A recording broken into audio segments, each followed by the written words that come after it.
Hello, kia ora, I'm Philip Duncan. Thanks for joining us for our Thursday update, recorded on the 5th of September. Let's take a look at the animated wind map. We've got this high pressure zone out over the northern Tasman Sea.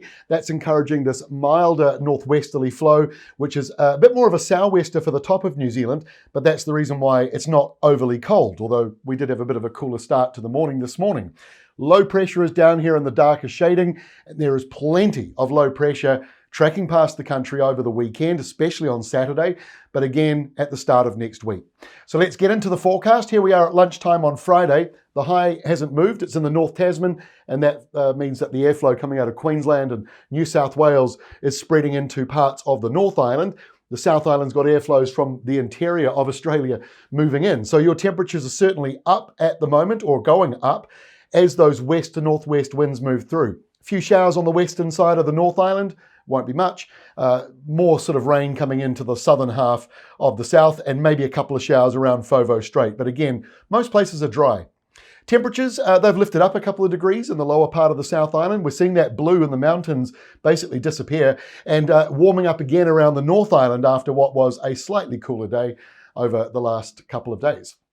Saturday lunchtime, right, here is that storm, 950 hectopascals just south of the Auckland Islands. The severe gales go all the way up to about the lower part of the South Island. So if you're around Bluff and Stewart Island, you might be caught up in those strong severe gales.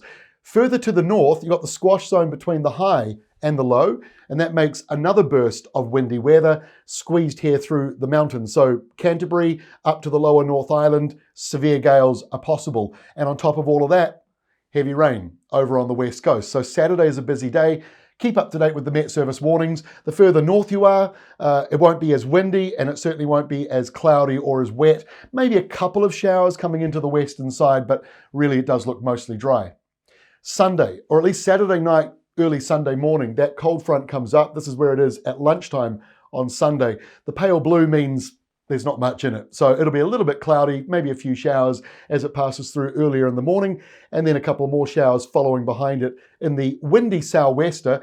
Temperatures are down around the South Island, nothing too major in there though, and a few more showers on the western and southwestern sides. Basically the same forecast in both of the islands. Both of the main islands, I should say. On Monday next week, here comes the next surge, a storm down near Antarctica. So the main damaging gales are kind of wrapped around here south of us. But again, because we've got high pressure putting a lid on things north of New Zealand and low pressure all down here, the windy westerlies carry on blowing through the country. So again, severe gales are possible around the South Island, heavy rain over on the west coast as well, and that may start to fall as snow higher up into the mountains and ranges, because by Tuesday of next week, those winds, just a slight change, but they tilt just a little bit more southwest. So the air is a bit colder on Tuesday. So we may be seeing snow along the mountains, the ranges, some of the ski fields possibly, and more wind and rain and showers at the bottom end of the country. Eastern areas are mostly dry, but they are windy, which means with this sort of regular windy westerly that we've been having, some of these eastern areas are going to start to dry out.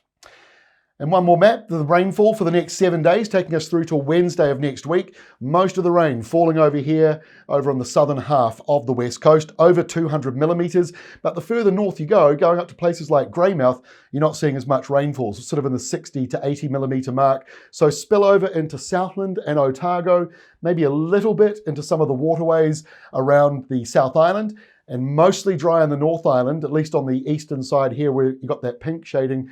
That's only 0 to 5 millimetres, but a little bit more here on the western side, anywhere between 5 and 20 millimetres on the way for the next week. So not a huge amount of rain for the North Island, but we do see plenty of it coming for the western side of the south, along with all those windy westerlies.